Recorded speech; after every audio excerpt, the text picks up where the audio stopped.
things in this world we cannot explain, something hidden just beyond our view. Journey with us as we attempt to pierce the veil between our world and theirs. Join us as we pass through the doorway to the dead.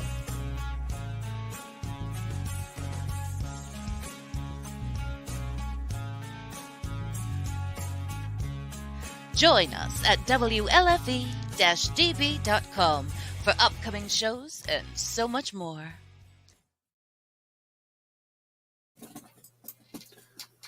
Welcome in, everyone. It is Thursday, 8 p.m., July 1st.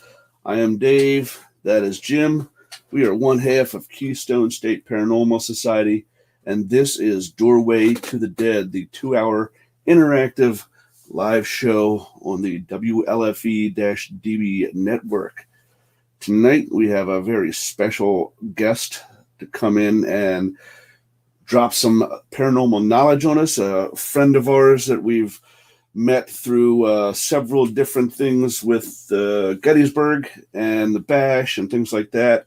We have Miss Taryn Kerper, the creator of the Paranormal Brew. Paranormal Brew was established in 2017 by Taryn and another co-founder who were seeking an outlet for their paranormal passion after leaving the membership of a local paranormal group. Together, they sought to provide a non-scripted roundtable discussion to share knowledge, hard work, and dedication to the paranormal field and to provide exposure of their fellow paranormal peers. The show started on podcast sites and then later switched to streaming on Facebook, YouTube, and BB3 TV. Since its inception, the show has hosted many knowledgeable and fun guests who have shared their own research, beliefs, opinions, experiences, journeys, and goals. Taryn has hosted the show solo for some time now, and it continues to grow with increased viewership. Paranormal Brew airs every Wednesday at 7:30 Eastern Time, with rare exceptions. The show can currently be found on Facebook, YouTube, and BB3 TV. Taryn is a New Jersey native who began her paranormal journey in 2012 when she trained and became a member of a local paranormal group. She has been a member of several paranormal groups, but today enjoys her role as host and independent investigator. She's a member of the Ghostly Excursions event team, which has hosted many successful paranormal events, most notably the Pennhurst Paracon. She has also assisted local historical sites with events such as Selma Mansion in Norristown, PA, Fort Mifflin in Philadelphia, PA, and Pennhurst Asylum, Spring City, Pennsylvania. With the help of selected investigators, she continues to do both private and historical location investigations. In 2010, Taryn captured what is believed to be an apparition of a soldier on the railroad cut in Gettysburg, Pennsylvania. The photo is currently on exhibit in the Ghostly Images section of the Ghosts of Gettysburg store on Baltimore Pike in Gettysburg. It also is on display in Brian Cano's History of the Paranormal mobile exhibit. She lives in New Jersey with her boyfriend, and her passions are Gettysburg, the Paranormal Brew, the Washington Redskins, which we won't hold her against her, and her 4 fur babies. So, without further ado, let's go ahead and introduce the guest, Miss Taryn Kerper. How are you? Hi. How's How things? are you? I'm just sitting there listening to this, right? I'm like, that is a really long bio. Yeah, but that's Really? okay. That's okay. You had a lot to tell. You got a lot to tell. It's first time on the show, so we want to make sure everybody got all the rundown on you. Thank you. Thank you for having me. Our pleasure. Our pleasure.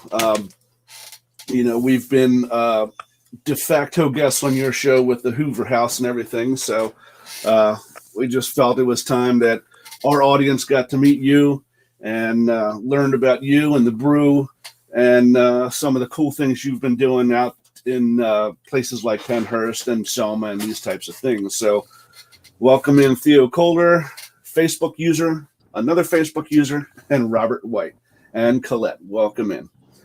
Yeah, So, I can't, for some reason, I can't see the comments or anything, so okay. I don't know why. I know for us, there's a little menu over here on the right side, and the very top one says comments. When I click on that, it lets me see. Let me see. Oh, okay. Hi. Okay, so, but it doesn't stay on the screen? I'm not used to being on this side of things. Yeah, for us it does. I don't know about you. All right. I know for us it does. And Jim's mic is muted because he doesn't have his headsets don't work in his old computer.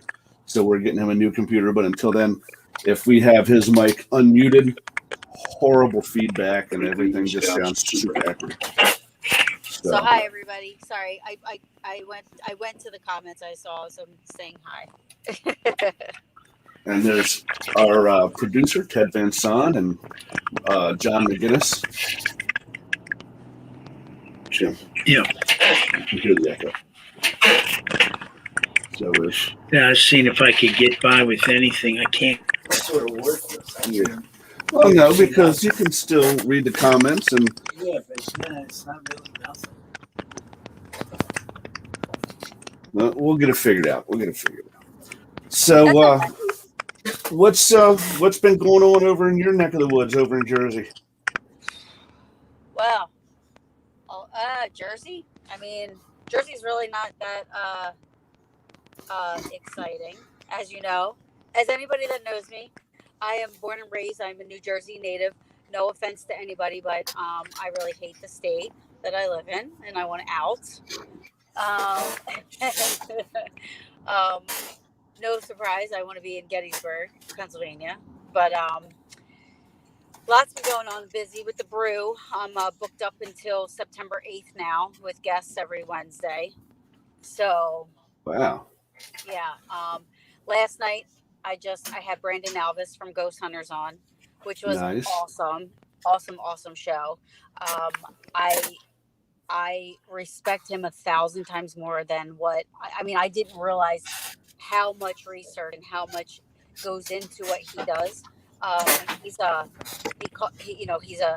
skeptic investigator and a healthy skeptic, and I did not know all of the stuff that he did on the side of trying to prove, that the paranormal or spirits or the other world or whatever it is around us is scientifically. He's doing a lot of research on that. So that if you get a chance, check it out because it was awesome. Absolutely. And you know what? I'm right there with him. Jim is more of the spiritual side. He has his religious faith, and it brings him closer to the spirit world. With that, I am more of the scientific side. I use all the gadgets and gear, and I learned very young. One of the few things I actually remember from high school science was that energy can't be created and destroyed; it just changes form. So my opinion is that once this shell dies, that energy that runs it has to go somewhere. So why wouldn't it be logical to think Sure. that that's what we're picking up on when we do these investigations? Right. So Yeah. And one thing that we talked about. Oh, go ahead. Can you hear me? Yeah, I can hear you. No, I was saying like one thing we were saying last night is that just as human beings, and I say it on my show all the time, we have to have labels for everything. What is it that we are communicating with? If we are communicating with something, I mean, what is it? We say, okay, it's a ghost, for lack of a better description. You know what I mean? But Yeah. that's because we have to have the label, and I'm kind of like, I've had a lot of experiences. I'm a believer, and what I do, I'm not trying to prove it to anybody, because I do believe I've had plenty of experiences. I've captured a lot of EVPs, and my one picture that I love, in all the years that I've been doing this, I've only had one picture. So, but still, I mean, I do respect and believe in the side of the things that he does as well, and even Kenny Biddle. Yes. I love all of their work as well. I feel like that's needed because, I mean, do I think at the end of the day, in my lifetime, we're ever going to be able to prove 100% without a doubt that the other side exists? No. I mean, how do you prove something exists when you don't even know what you're dealing with, or you Right. don't know what you're researching? You just do the best you can. But, Absolutely. I do think that we have more evidence that it does exist than to those that think that it doesn't. Well, and again, to me, it's a lot like religion. Um, you know, we took this leap of faith based off of the photos and videos and EVPs that we've picked up. And we took that leap of faith to say, yeah, I believe that this other side, this other realm exists. Would I be Do you wasting hear my that time? feedback? A little bit of scratchiness, yeah. I'm not sure what that Is that is. me, you think? It might be.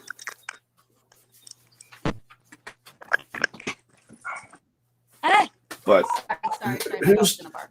But go ahead. that's all I'm right. listening. Who's to say, would I be wasting my time and my precious time trying to make someone else feel the same way I do? Sure, I do. So I just put what I find out there, and you make up your own mind. We gave up trying to convince people a long time ago. It's just a waste of time. They're skeptics for a reason, and you're not going to be able to show them anything you capture that is going to convince them to change their opinion about things.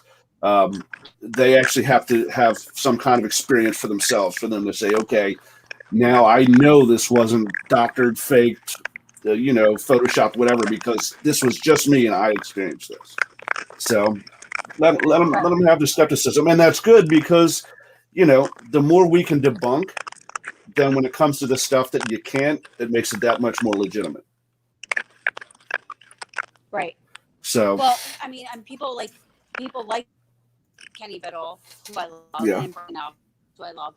I think you can't just show them something. You know what I mean? Like, they actually physically have to be there. They have to be in control of an environment. They have to really do the. Oh, I'm sorry.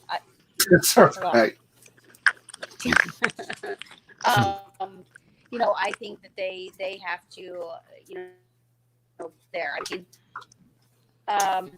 even, I say all the time too, like, I have people that I investigate with that I trust. Like, if I'm on an investigation with somebody and they think that they're feeling something or seeing something or hearing something, I'm going to trust that person because the people that I have selected to investigate with, I know they're not bullshit. Can I curse?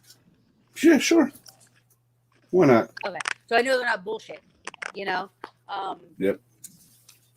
And I think even though, Kenny is one of my good friends, I think he still wouldn't take with a grain of salt, and, Yeah.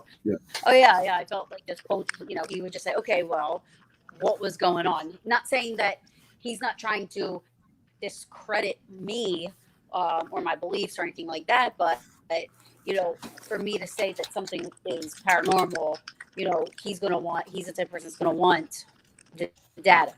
He's going to say, okay, why? How did you come to that conclusion? Oh, absolutely. And like I said, that's good for the field. It absolutely. It kind of weeds out the charlatans, if I could say that. And like I said, it makes what we find that much more legitimate. Yeah. So We just investigated Cashtown together. Yes, we did. Which was interesting. Unfortunately, it may be one of the last times, but we had some good stuff going on that night, I believe. Yeah. I think one of the most interesting parts of the night, and I don't know if you were in either room, but there was about 7 of us in one room, and across the hall, Pam had about 15 people in a room, and I was in a room with Sabrina, and she was doing the knock, like the dun dun dun dun, dun and saying, right, can you finish the knock? And the first time she did it, nothing really happened, and she said, okay, I'm going to try it again. I want you to finish this. Bump bump bump bump.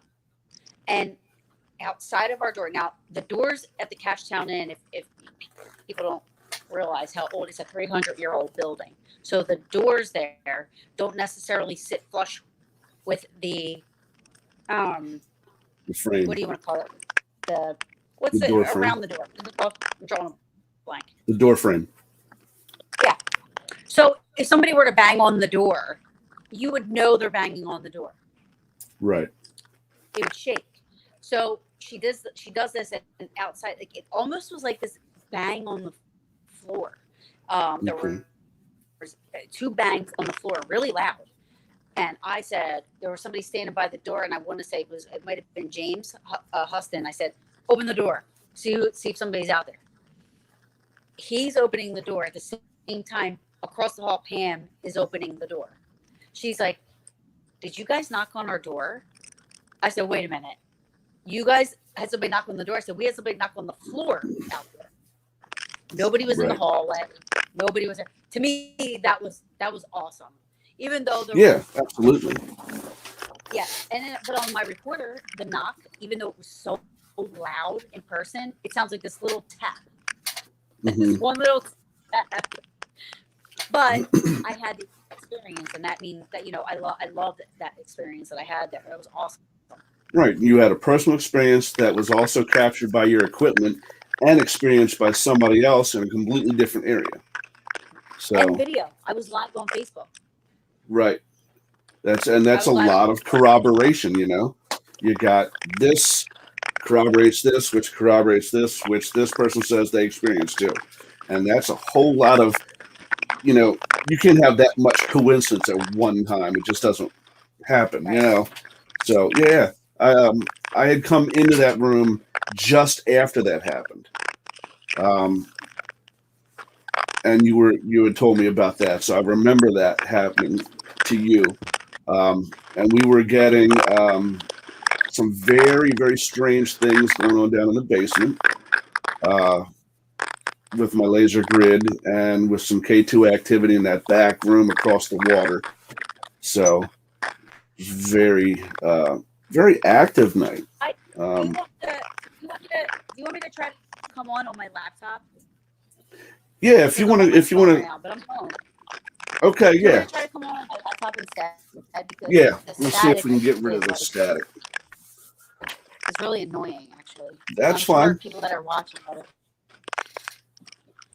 That's fine. I'll try to do that. Okay.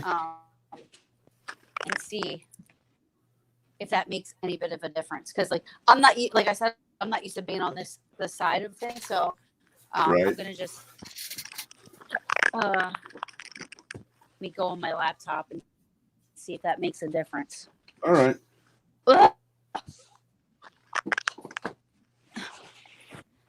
But all right, I'll be right back. Okay. Sorry. That's okay. We can do a quick commercial while you're changing over. All right, I'll be back. All right. And while we're waiting for Taryn to come back, we'll run a quick commercial break.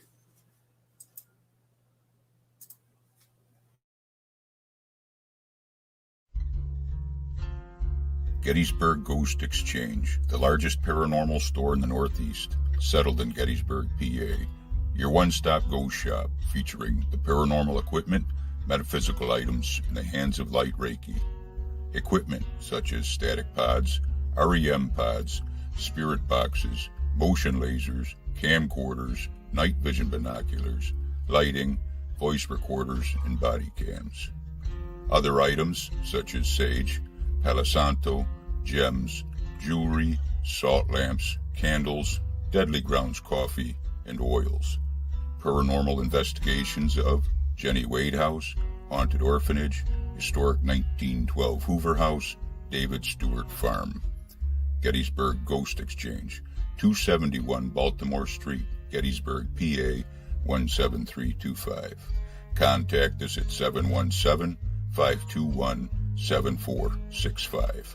Visit Historical Gettysburg and stop in and say hello.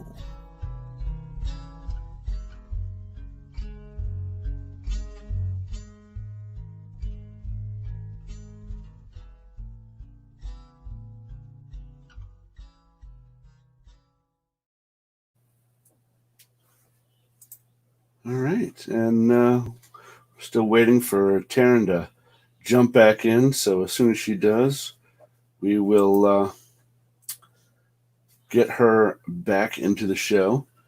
While we're waiting for her, we can let you guys know of a few things happening at the historic Hoover House coming up. Yeah, of course it was a great commercial. Ted made it.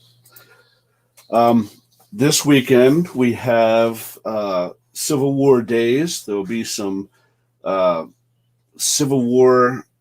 I know he doesn't like to be called reenactors, Jim. You remember what he likes to be called? No, I don't. I don't want to say reenactors because Yeah. I don't think they like that, but Sort of like representation or something. yeah, I can't remember the name of almost like reenactors, but I know that's not what they call themselves. That they will be there this weekend, and I believe they have we have an investigation of the living history. That's what they call them.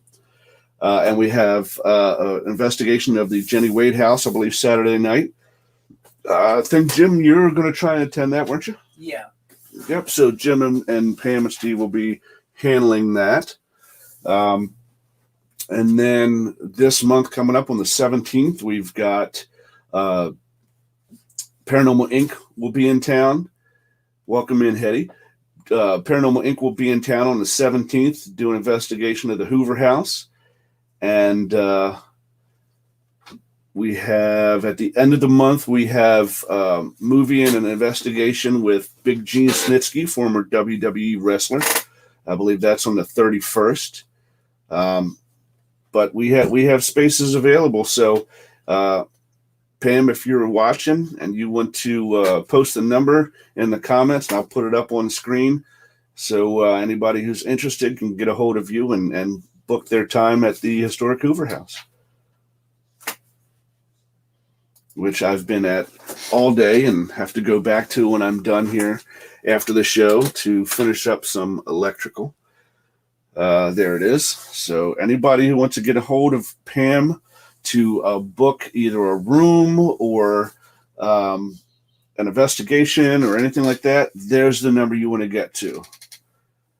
So I believe we will have Taryn coming back in here shortly, and there she is. There she is. Much better. Yeah. No static. Excellent. So I just gone over some of the things that we've got coming up at the Hoover House this month. We've got Dave Bynum doing his living history of Civil War days this weekend. We've got Paranormal Inc. showing up on the 17th. And we've got an investigation and a movie with Big Gene Snitsky, former WWE wrestler, on the 31st. So we got a lot of stuff going on over there. Of the places you've been, I know you've done the Paracons and the investigations with Pennhurst and Selma and Fort Mifflin. Fort Mifflin that I have never been to yet. Mm-hmm. Which one stands out to you? Like, when you go to these places, I know there's certain places I go that I just know when I go there, I'm going to get something really good. It just never fails. What is the one that you frequent that you just know going in, something nice, something really cool is going to happen tonight? Well, I have to just take Gettysburg out of it because Right. I go to Gettysburg at least once or twice a month. So there's no doubt in my mind that no matter what I do, where I go, I'm definitely going to have an experience or something's going to happen. Gettysburg aside, because that's just a given. So Pennhurst is fantastic. There's the Rockwell Tunnel. I've been hearing a lot lately that there's been people going down there and doing things to provoke. And I'm so angry about it because, I've gone there for many years and like I've never had a negative thing happen. And now all of a sudden these people are doing things like I just heard about this and I'm new to this and other people might know about it, but I'm hearing about this human pendulum thing. I am not familiar with that at all. Me either. And but I heard that this was being done down there, and I heard that some not nice things have happened, and whether or not that's true or not, because again, this is hearsay. Um, just the fact that people are going down there and doing things like that makes me a little angry. However, Rockwell Tunnel to me at Pennhurst, no matter what, I go down there. I have heard psych screams, like disembodied voices, and it's more or less things that want to communicate, and want to say hi and want to talk to you. You go down to a place like that where you don't know exactly what you're dealing with, and you start provoking and start creating this negative persona about a place like that. People are going to go there and they're going to think, like that's what they're supposed to do. And you shouldn't be doing that. But Pennhurst, the Rockwell Tunnel to me is probably one of my favorite places. But aside from that, Rolling Hills Asylum, I've always said, if you guys have never been to Rolling Hills Asylum in New York I've only been there once. And that was probably the most active place I have ever been in 7 hours. I mean, anything you can think of, any type of experience or activity or anything, evidence that you think you could get, I got. I mean, I'm not one that goes in places and says, oh, I can feel things or, all the time. Once in a while I'm lucky and I can pick up on stuff, but not very often. I'm going in and I'm opening up drawers and I'm looking for normal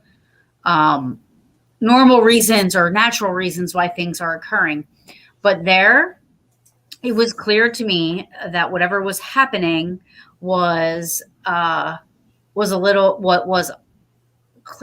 unknown. It was paranormal. I mean, I was standing outside of one of the rooms and there was like this tinking going on, this weird noise. And I was with somebody that had paid to investigate with us. And she could hear it too. And we're standing there right outside the door. And, we're discussing this. I'm like, are you hearing this? And she's like, yeah, I'm hearing it. I'm like, what is it? I don't know. We can't see, And all of a sudden we hear this goofy laugh, but I could feel the breath on my cheek. And the laugh was like, like he was messing around with us. And we both looked at each other. I said, did you hear that? She said, yeah, I heard that. I got on my recorder. I could feel the breath. We could hear it out loud. I mean, like it was awesome. I have an EVP of, sounded like, and there were no children there while we were investigating. But on one of my recorders, on one of my EVPs, I have what sounds like a group of children singing "London Bridge is Falling Down." Oh, that's cool. Yeah, I mean, and it was like the typical creepy little kid. Like it's like London Bridge is falling. Like you can hear this in the background. It's like, psych screams. I mean, we were in one hallway and we were looking down. They have like a tuberculosis wing. So the doors kind of like the hospital doors, they shut like this. You have the 2 glass windows. And behind that is, nothing but windows because I think that's how the rooms were back then, to keep it airy and cold and whatever. And we're in the hallway and we all saw it. It looked like somebody walked past the doors on the other side. So immediately I run down there because everybody that was with my group was accounted for. I'm like, who the heck is that? Run down there, bust open the doors. Nobody's in there. There's nowhere else for you to go. I mean, you come in or you go out of those double doors, and there was nobody there. Yeah, we just were at Rolling Hills once. It was really a phenomenal night. And unfortunately, when we went in, there were 3 groups, different groups we were doing that night. And they had a number of the shows, the Ghost Adventurers and a couple other big shows at that time. This is a pretty good ways, 10, 12 years ago. And the spirits were upset, to say the least. I guess all the activity, and they do a lot of things to get response. So, of course, we're respectful. I had been drawn into this one room, and they had one of those pick and plays set up. And as I sat down, I turned on my recorder and I put my divining rods over the pick and play. And almost immediately, an entity took them and threw them across the room and out into the hallway. And I got a recording, an EVP, where it was saying, "Not now." They were just really. And Dave's outside in the hallway when my divining rods go flying across the floor. That was a lot of that. I mean, and I actually went up to one of the guides and was asking, "What's going on?" And then she told me they'd really been busy. And of course, those shows do a lot of prep work. There's teams in there and everything else. So they were pretty upset. But I actually saw when we were walking through, they were showing us the place. I actually had a full apparition, not more than 6-7 feet from me. And he basically looked at me. He looked solid. I thought he was a member of one of the other teams, and I was maybe in a shot. And I apologized. And he looked at me, turned around, and walked through the wall. Oh, wow. Suddenly realized. So, that, and then that one long, hallways where they have rooms on each side, we had set up a number of grids. And Dave and I are at the end of that hall, literally watching shadow people run from one side of a room out into the hallway and into the other side. And I mean, so active. It was a lot. Yeah. They're the two impressions that hit me. It was like, but the spookiest part was not though in the asylum. It was when we finished. It was cold weather, and they had some areas that had some light snow. We had a fog set in, so when we left Rolling Hills, you couldn't see 5 feet in front of your face. We're in our car, and for us, it's like a 5.5-hour drive.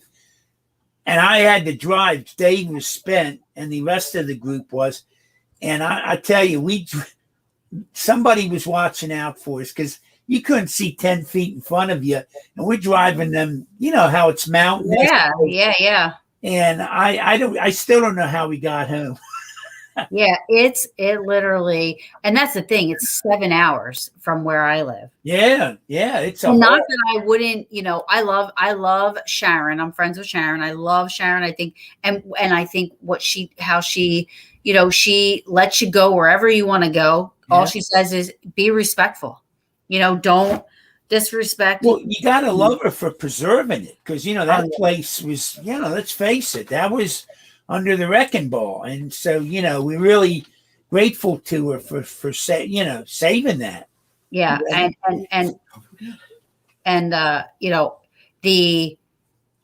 I'd have to say, to date, that's probably one of the most active, in one night, and to have, hi, Dom.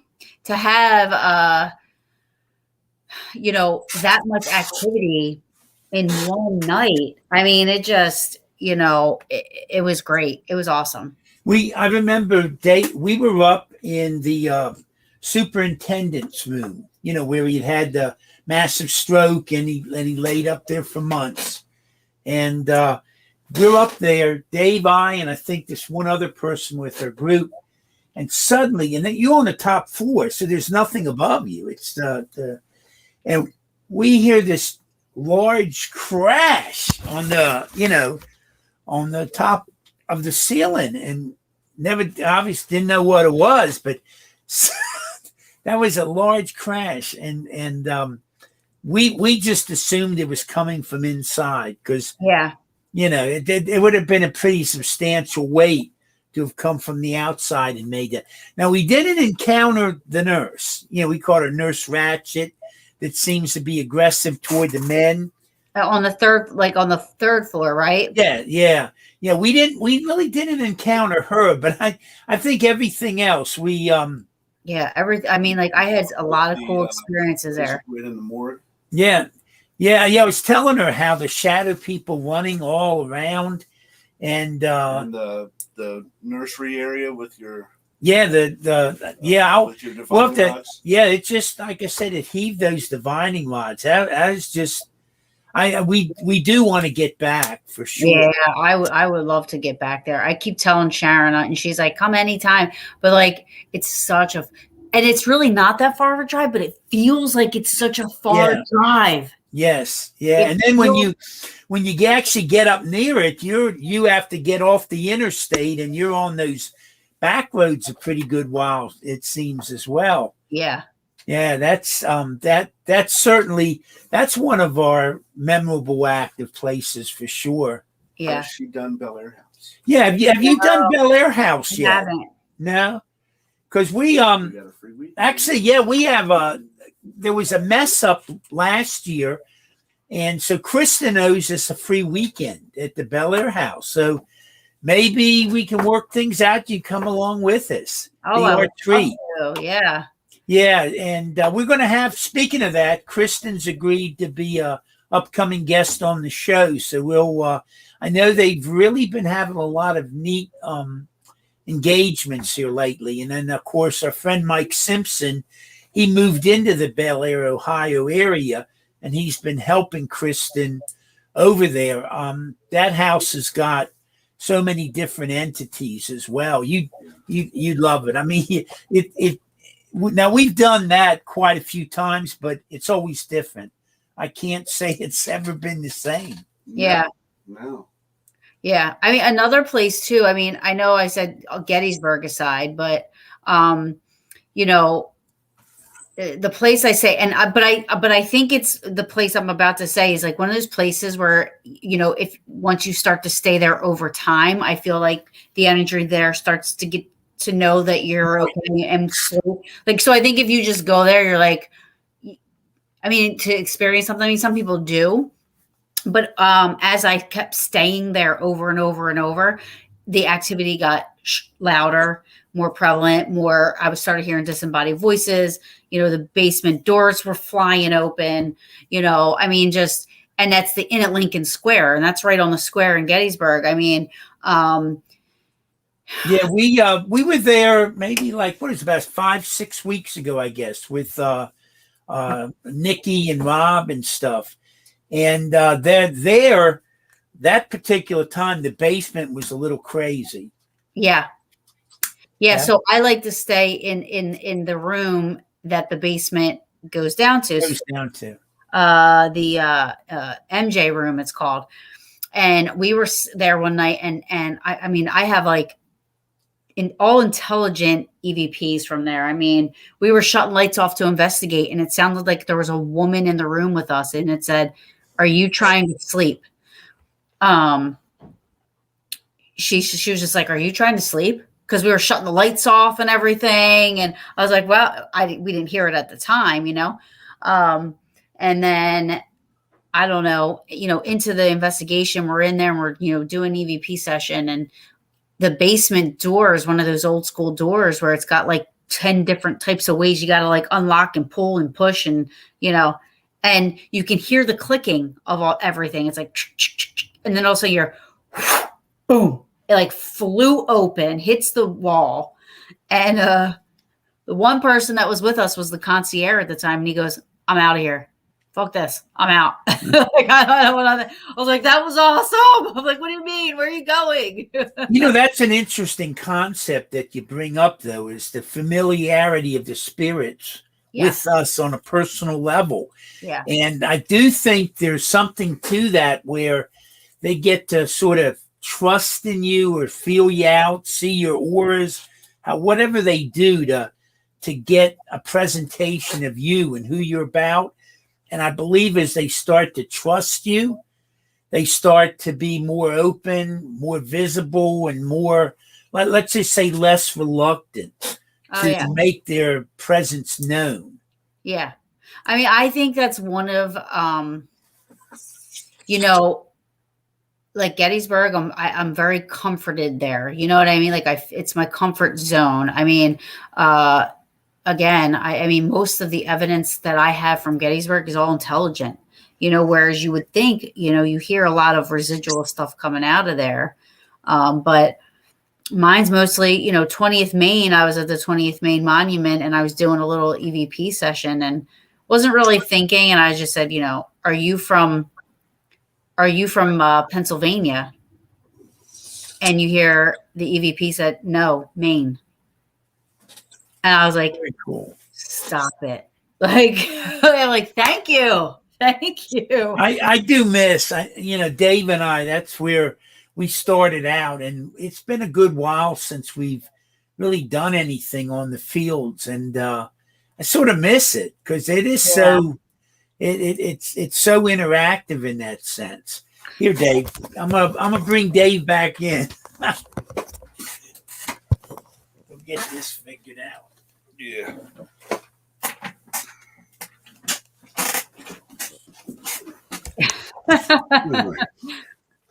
You have to switch back and forth until his new computer gets here. That it can take the newer headphones and things, and then that way he can pop in as well. Yeah. But yeah, we spent, I want to say, the first maybe 10 years of our investigations, either Harper's Ferry, Gettysburg, Antietam, and just round robin. And, after a while, we were like, how much can you do of the same thing, And a lot. I Gettysburg is endless. Yeah. But back then, we didn't know. I mean, we didn't have all the equipment we have now, and we didn't know that there were places that you could pay and rent out for the night, investigate all night, sleep there, and all these things. And just after repetition, because we lived back then, maybe a half hour away, 40 minutes away. So it was like every weekend we were there, every weekend.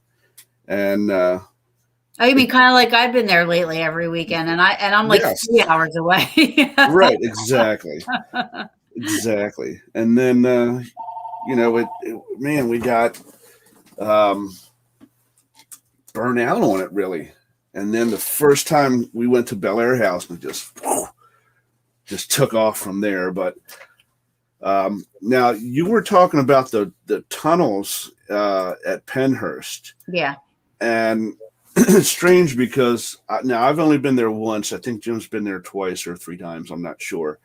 But the time that we went, we got most of our fantastic interaction in one specific room in the Mayflower. Right on the main level. Most people, Mayflower is like that is the place that they have had the most experience. But I've never had any experiences in the Mayflower, which is interesting because I mean the only place that I actually have any type of, and when I say, things happen, it's not like, could that be? No, this is like Definitely. sighs in the middle of a, like you hear this, like, oh, in the middle of our group, people are getting touched, psych screams and, just clear, like audio and just amazing stuff. Well, the thing that was ironic, at least for me, was when we were down in the tunnels. You walk so far back, and it comes to there's like 3 different ways you can go, but they're all locked, so it's kind of like a dead end right there. Right. We got to that point, but the whole journey from where you enter to that point, both of our psychic mediums, Haley and Janet, were very, very apprehensive, and they're like, I don't think we should be here. Just doesn't feel comfortable, and they were just getting more and more apprehensive the deeper we went in. So we get back to that dead end, so to speak, and Jim's sitting there, and he's getting ready to open up the Phasma box, and Janet and Haley both looked at there, and they said, we need to go, and we need to go right now, because they are all around us, and they are plotting what they're going to do. And the whole time we're going, Jim had his Tascam recording. Now, of course, I don't pick up on anything. I'm very dense when it comes to that, so Yeah. If you say so. I don't know. Jim at the time wasn't really picking up on much. But when both of our psychics tell us it's time to get out of someplace, we take that advice and we left. So we made the journey back out, and the next week or so, as we're reviewing the audio or the audio footage from his Tascam, they were talking all kinds of stuff. Surround them, don't let them out, grab them, stuff like this. Like they were plotting amongst themselves what they wanted to do to us. And we were just very glad that we had taken the advice of our two psychics, because otherwise things could have got out of control, and Jim and I wouldn't have noticed until it was too late. So, well, and you can, and honestly, like, I mean, you can interpret that. I mean, it's all up to interpretation, right? I mean, yes. You have to think of, what were they there? What were they doing there? Right. So were they patients? Were they workers that thought we were patients, trying to get out, and they're saying, grab them, don't let them escape. It doesn't necessarily always have to be something negative, but, it could be, that they were, workers, and they thought, looking at us like, or looking at you guys like, oh, they're the patients, and they're saying, let's get out of here. They're not going anywhere because they're patients here. Or, it could have been, we're trespassers and you need to get out. You don't belong here. Maybe that it could have been that they were patients that were there, and they were thinking maybe you were, or somebody was, a nurse or a worker, or, maybe it was like a protective type of a thing. Like, don't let them leave, because once they go through those doors, the mean guys over there, I mean, you just don't know. I mean, when you hear the EVPs, it's almost like you have to kind of, when you hear stuff like that, you have to kind of maybe look at it at all different avenues. I mean, we tell homeowners, because when homeowners, when they like to record, get out. They want us to get out.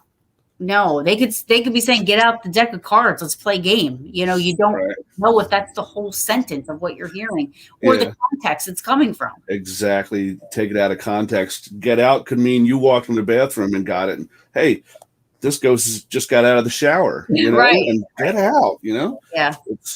There is interpretation, and you have, like you said, you have to pay very close attention to the context, especially when you can detect the emotion in the EVP. One of my favorites that we got years ago up the cemetery on top of Harper's Ferry, up on top of the hill there.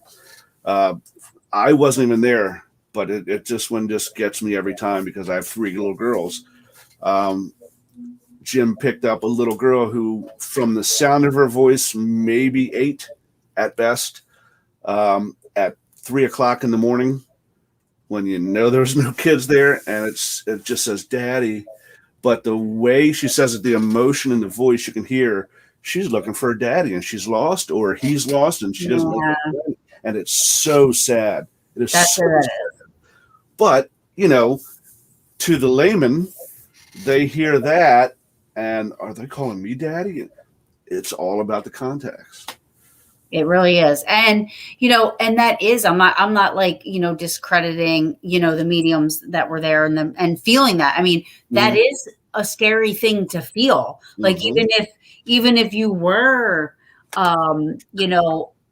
what you were being interpreted by the other side as a patient, and they're like, don't let them go. I mean, they could have been picking up on emotions of the patients that were scared of the workers. You know what I mean? Like, I mean, their feelings might have been totally legit, but I don't think anything there wants to harm anybody. And I'm sure there's people that will argue that with me that have had bad experiences or thought they had bad experiences there, Well, the other part of it too is a lot of people don't think about this side of it. At least the people who were, I went there and this happened and I was very scared. Well, what was your intention when you went in?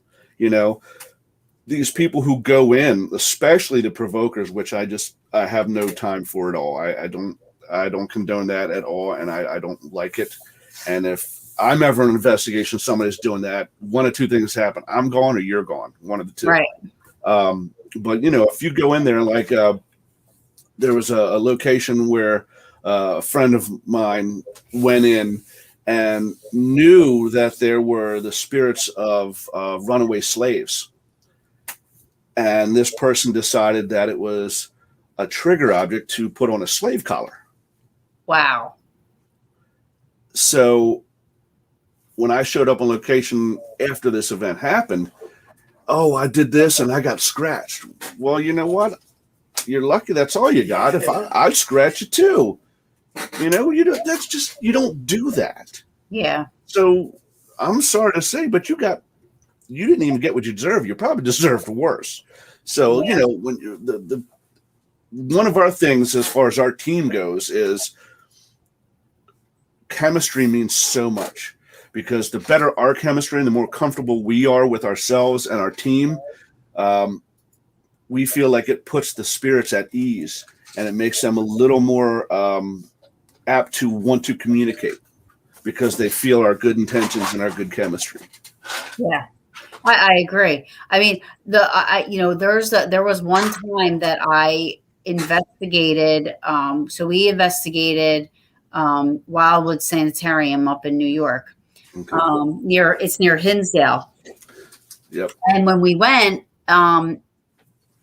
there was a group coming up from Tennessee. We had no idea who they were. You take a chance, you gamble at investigating with people that you've never met or from a totally different, you have no idea what their thought processes are, what their beliefs are. I wouldn't be able to investigate with a quote unquote Zach Baggins. I couldn't do it. You know what I mean? Like, that's just somebody that I couldn't investigate with. But luckily, they're with you, sister. They wound up being awesome. And they're like one of my, we wound up being like, it's like we knew each other forever. Right. So we got lucky with that, they're coming to Gettysburg, and I'm meeting them there July 9th, 10th and 11th. So I'm going to be, I'm going to take them all around. I said to Pam about bringing them to the Hoover House, one of the nights, just to show them, it's SRS Paranormal. Okay. Name sounds familiar, actually. Yeah, I've had them on the show. They did a documentary, Field of Fears, but they're always, they're a great group, but they're just two of them are coming up, and I'm going to show them around Gettysburg and, be their tour guide and fantastic. Take them to the Hoover House and, all the fun little spots, and we're going to have fun. I told them, I said, listen, we don't even have to do the ghosty thing. I'm like, we could just party and have fun all weekend. I was like, I don't care. Why not? And now I've got the perfect example of that was one of the times we were asked to be guests at a con in Moundsville, West Virginia for Steve Hummel, who is a fantastic guy. So we figure, well, right across the river is the Bel Air House. Why not see if it's available? So while we were up there, we got a hold of Kristen, and she said, well, there's already a group here. I said, oh, okay. So somehow it got around that I got in touch with the guy who was the leader of that group. And I just said, just curious how many people you had, if there was any space. We'd like to come over. We've been there a couple of times. We'd like to come over, blah, blah, blah. And he's like, yeah, because it was just Jim and I. He said, yeah, come on over. So we went over, and these guys were fantastic. We had some stuff that they hadn't seen before. They had some techniques that we hadn't done before, and it just meshed so well, and it worked so well, and we got a lot of really cool stuff. Then again, we've been to a place with a group that I'm not going to name because I don't put people's business out there like that. But let's just say what we thought we were investigating with was completely different than what showed up at the location. Things got really bad, and we're not even going to be there again with those people. So they do their thing, have at it, do it your way. We do it ours. It's a group we just wouldn't work with again. Yeah. And it's a shame because I think a lot of people, I the shows have made it so gimmicky, you know, and a lot of people just aren't. I believe they don't look into the right ways to research and the right ways to investigate. You know, they think that what they see on TV is what you're supposed to do, and you know, they just, you know, and it's sad because they're the ones that make it look bad. You know, Oh yeah. that are really doing it the right way, or you know, for the right reasons. You know, Whenever anybody asks me, you know, what do you think is their proper way? I'm like, first thing you should do, go read a Hans Holzer book. mm-hmm. Look how much detail that man put into the history and the research of the events and the location before he even went on site. And he would spend so much time researching and doing the history of everything long before, or even much longer than the time he actually spent on site investigating, you know, and that way, one, you know what you're walking into, and two, you don't have any preconceived notions of, I have to go in and challenge this or talk nasty to that. You don't have any of that. You know, you've got like I said, you've got a background of what has happened, what happened at that location in its history, the events that are going on now, and you can make a hypothesis on the right way to go about the investigation. And, you know, and especially when, you know, like, you know, especially when you, like when we help out, when I help out events and stuff like at Pennhurst or Fort Mifflin or, you know, Selma Mansion, you know, and you have these, like, I'm going to give an example. I won't say name, but at Pennhurst, you know, I was helping out during Halloween season, and, you know, there was a public group coming in, and there was one of them, one of the people that work at Pennhurst was there with me, with this group. And, you know, you have to remember that the people that are there, they're there, they want to have fun, you know, that pay to do these events. Right. Yes. Do they want to have, you know, you want to try to make it exciting. You do. So you bring out all the blips and the bleeps and the colors and the things that make noises, and, you know, but you still don't want to have any discredit to yourself. So you still want to try to eloquently, like, you know, say, educate, you know, you want to educate them and say, okay, this is happening right now, but you have to take this into consideration. You have to take that into consideration. Well, the person that worked at Pennhurst is like, all of a sudden stands up and he's like, who just touched me? Whoever did that? Blah, blah, blah. You know, and you could just see the fear in this one woman's eyes. Like, right. She was getting so scared. And I'm like, dude, shut the fuck up and sit down. Yeah. Like, what are you doing? Like, yeah. It was so exaggeratory. It was so like, yeah. And you're like, but the people that don't know any better, you know, and you're like, I'm like, you're scaring the shit out of this poor woman. She's never, right. You know, right. You're trying to raise money for this place, and you want people to want to come back there. You know, you want people to want to help raise money and do this and that. You don't want to scare the shit out of people, you know, right. Right. And because unfortunately, the TV shows make it so like they think that negative is the good is like awesome. There's something has to be negative happening for it to be, everything's demonic, and yes, and it's honestly the freaking opposite. You know, does you have to have, you can't have good without bad. Okay, right. So yes, it exists, but does it exist in every single case? No, it's like 99%. You know, I mean, especially with the places that we deal with and we go to, you know, I mean, and you don't see any of these TV shows that show the positive and the bright and the light and love side of that realm. You just, because that doesn't bring ratings. So everything's negative, everything's demonic. And, you know, like you said, that's such a small percentage. And quite honestly, at least in my opinion, if you've been doing this for, say, 5-10 years, whatever, and every place you've gone to has been negative and something's push and scratch you, what's the one constant? Right. What's the You gotta common look right commonality? here because something's wrong. You're Right. doing something that's provoking this. Not to say that you're provoking intentionally, but just the way you're going about your investigation is making these things come at you in a non-positive manner. Or you're making it up. Like a lot of people, Right. like, a lot of people I find, are faking stuff and faking evidence and that's why I love the Kenny Biddles and the, and the Brandon Alvises, because, if they can at least out of all of their research have something where they can't make sense of, then there's still that possibility that, yeah, there is something, because the people that are faking stuff are ruining Absolutely. the research that we are doing. And unfortunately, they're the ones that get on TV that everybody sees. Right. Because that's what brings ratings. That's what keeps generating money. As a matter of fact, when the last time you were at the Hoover House, we showed you that picture that Pam got.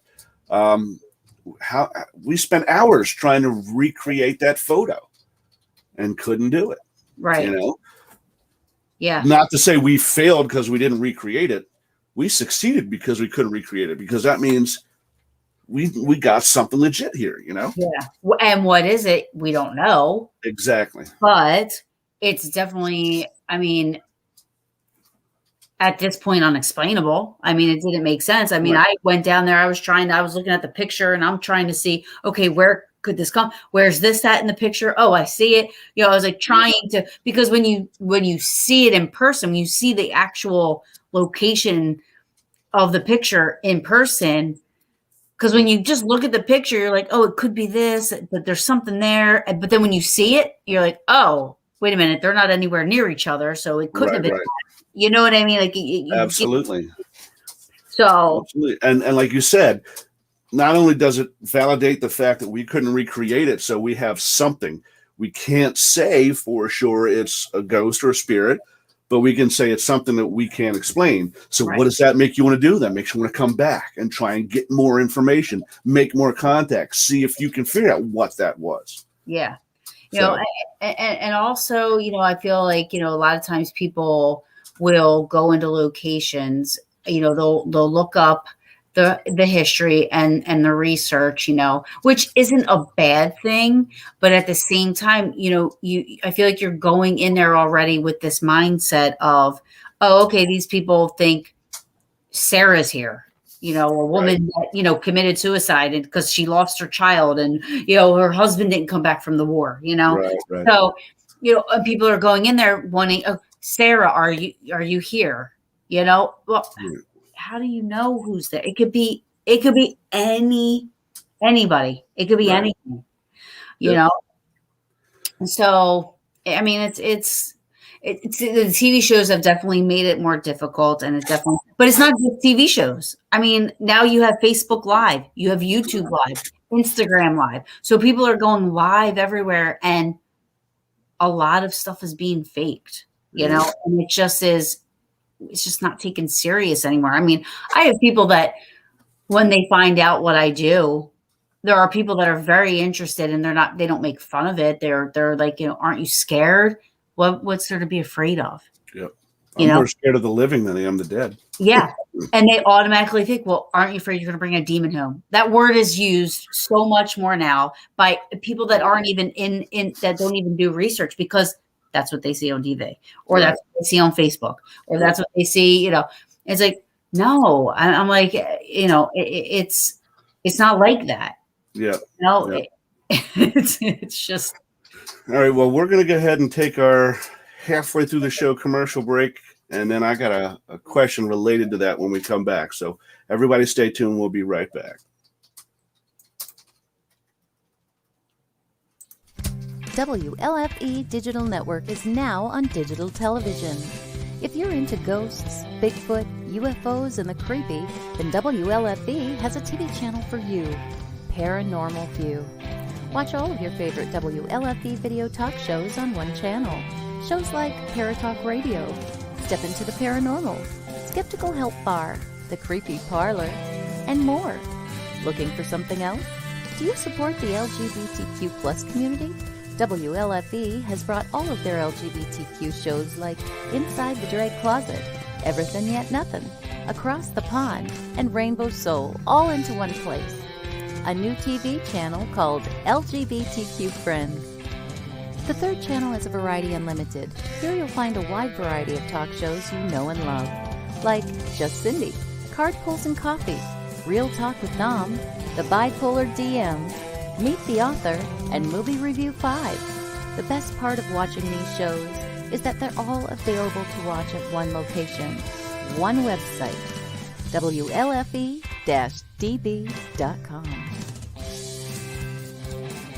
You are listening to WLFE-DBradio.com, where our shows are your shows. Listen to the WLFE-DB podcast, available on Spreaker, Spotify, and iHeartRadio. Check out shows like Paratalk Radio, Inside the Drag Closet, and Step into the Paranormal. Now, on to your favorite podcast app. This is Dominic Santasero with Real Talk with Dom. You are listening to WLFE-DBradio.com, where our shows are your shows. Hey guys and dolls, this is Casey DeVille, the better half of DeVille Inc., Baltimore, Maryland. If you're ever in Baltimore, stop in and see me and Tony. Invisible Bree, 5920 Eastern Avenue, Baltimore, Maryland, 21224. Give us a call if you're in the area, 410-400-9641, or look us up on the web at DeVilleInc.com. DeVille Inc., where we specialize in you.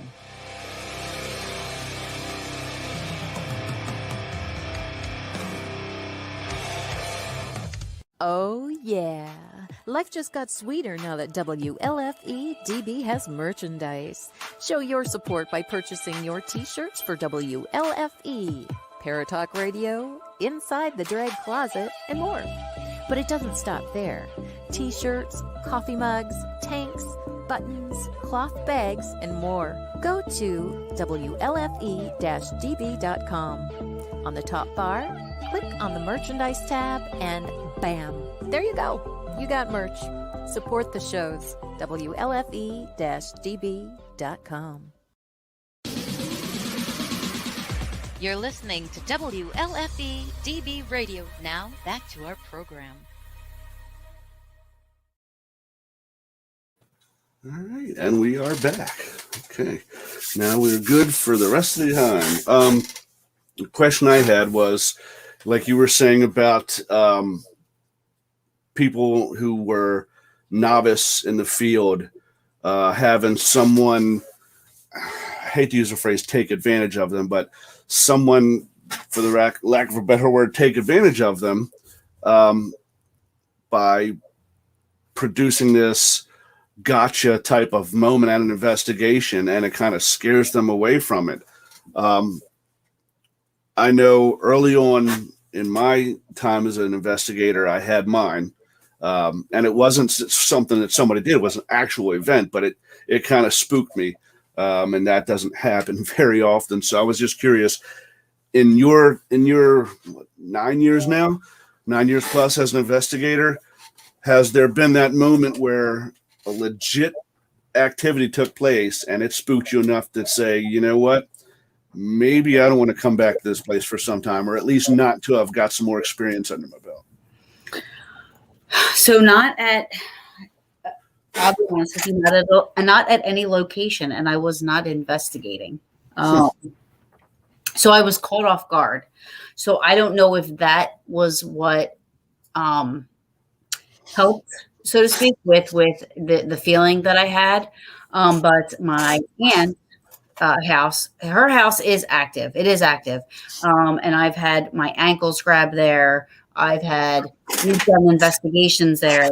And we've gotten EVPs, but at this point I was there helping her. She had broken her back. So I was there to take care of her. She couldn't be alone. Right. And, she was in the bathroom, and, I was waiting for her to come out of the bathroom, and I was leaning up against, there's a room next to the bathroom, and I was leaning on the door jamb, and my back was to the room. And I could hear and feel somebody come up behind me so quickly. Now, right away, my whole body got hot and my heart started pounding. And for the first time in my life, I didn't want to turn around. Right. Right. And then I was like, maybe for a split second, I'm like, maybe it's my boyfriend. But then I was like, it's not. It doesn't feel right. So instead of turning around and looking, I slowly walked straight into another room, and I like kind of had to collect myself because it literally, I mean, the feeling I had, like I said, I've never had a feeling like that before. I had no idea what happened. All I know is this, it made me feel very uncomfortable, and it made me feel like I just didn't want to turn around. So I walked away from, and I was like, all right, I collected myself. I calmed down for a second. I'm like, I was like, is that Rob? Right. So I'm like, I start to like tiptoe back to the room, and I'm like, this mother, I was like, he's like trying to mess with me. Right. Because as I got closer to the room, around the corner, it sounded like there were footsteps. I was like, he has to be in there because the footsteps were so real. Mm-hmm. And I jumped into the room and I was like, ah! And there was nobody in there. And I was like, okay, all right. I respect whatever's happening right here. I was like, I need you to back off. I just had to say, I'm like, I need you to back off. Our energies we're not jiving. Right. I don't know why, but you made me feel very uncomfortable and I don't like it. So you got to back off. And that was the scariest thing that's happened. That was probably 2 months ago. Wow. Yeah. Wow. So how's she doing? Is she all right? Yeah. She is a trooper. I mean, she broke her back in 3 places. Damn. And she's up and walking, walking around without any assistance. She'd be by herself. She'd drive 6 to 8 weeks after doing that. I mean, she's a trooper. So, but that was pretty scary. And like I said, I've spent my life, I grew up in that house, and I know that there's stuff there, but I don't know what the difference was. But I mean, I honestly think it was just that the energy just, 1, caught me off guard. 2, just wasn't energy just didn't feel right. Just wasn't jiving right, So now, what is your opinion? We have places that we've been to, and I'm sure you've experienced this as well, where there are quote unquote resident spirits, where you've made contact with this specific entity, and no matter how many times you've gone back, that energy is there, good or bad, or neither, just it's there.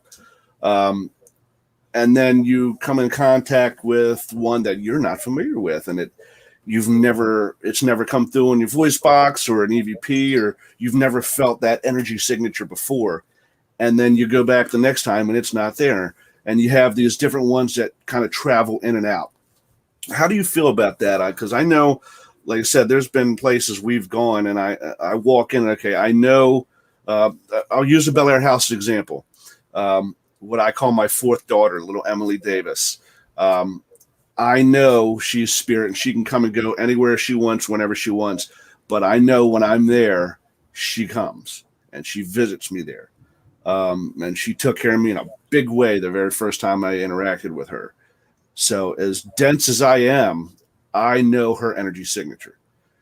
But I also know we've gone there and sometimes we've talked to the original owners, the Hetheringtons. Sometimes we've talked to people who I don't even know who they are. So, how do you feel about that? So I think the only place that I can really relate to that would be the Inn at Lincoln Square.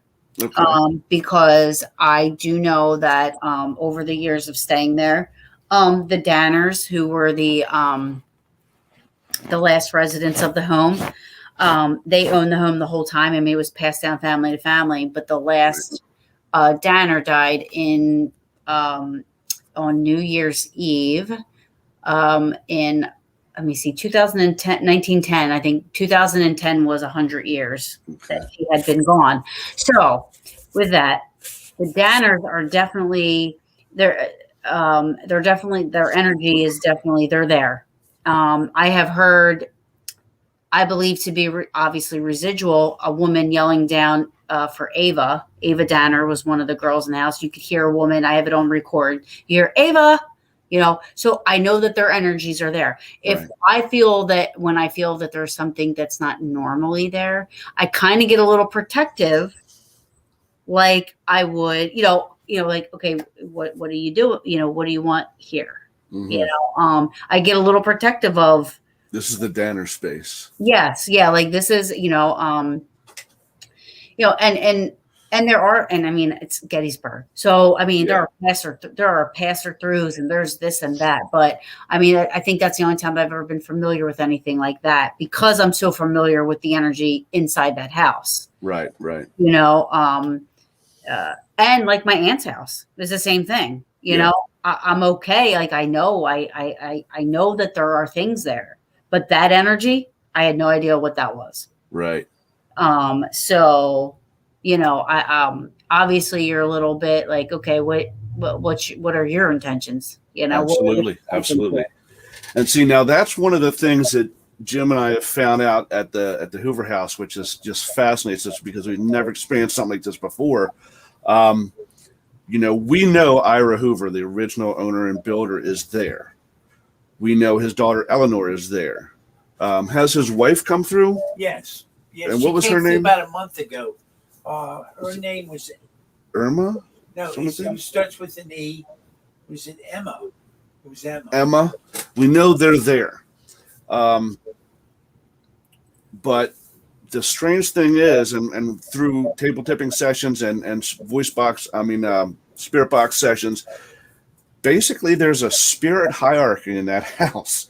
And Ira's right at the top of the food chain. And he basically vets any of those travelers that come and go. And if he doesn't like their energy, you're out. You're not allowed in to make contact with anyone. So much so that I don't know if you met him, a friend of ours, Jerry Swope, who is comes over quite often. He had bought a table at an antique store that he believed had an energy attached to it. So we brought it in to the house, and they were trying to use it, and this thing would not move, wouldn't go anywhere. So they switched over to one of the other tables, and Ira came through and basically said, "I don't like what's attached to that. Get it out of my house." And they said, "Well, can we just put it outside?" And he said, "No, I don't want it on my property." And it got to the point, it was so bad, Ira was so insistent that Pam actually called John Zaffis for some advice, and he had them salt the table, get it off the property, and Jerry, I believe, gave it away to someone. Yeah, Linda Dix gave it away to Linda Dix, which is what, Dixieland Mystical? Yeah. Gave it away to another group because couldn't use it. So I personally had never come across anything like that where this spirit is the top of the food chain and everybody else better fall in line or you're gone. Yeah. Yeah. I mean, like I said, like I've only really have experienced that twice. And like I said, I was at the in Lincoln Square and then, at my aunt's house because I'm familiar with that, even the fields of Gettysburg. I mean, I will get out of my car and I go walk, and I can feel when I can just feel I don't know what. It's almost like a change in atmosphere. Yeah, you can feel it. And I know when there's, something not, I don't want to say bad because I've never had a bad experience there, but something not familiar, you know? So, you have to have a healthy, I don't want to say fear, but a respect for something that's unfamiliar. Absolutely. Because you don't know what you're dealing with, Absolutely. At that point, And speaking of, how is your aunt at the house with these energies? I mean, obviously she's been there her whole life. So She's familiar with them, I'm sure. Does she cope well, or is she kind of like, not today, fellas, just knock it off? Or Yeah. Oh, she's a tough cookie. And like me, I think there was probably maybe one or two times, she's like one of those people that if she feels something behind her, she will go to the mirror to see if she can see who it is, or turn around and, right. If she doesn't like the way something makes her feel, she right away will say, not here, go somewhere else. Or, she's very voiceful to that. And, they respect that. Mm-hmm.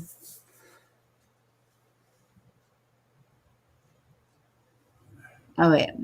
I have 2 groups of hauntings. By the number, scientific approach, nothing creepy. Religious, scary, outside my comfort zone. Makes all my senses go on high alert. Have you experienced both types? Thanks for the question, Bob. Yeah, thank you. Yeah. I haven't been to too many places, but I've been to, a lot. For me,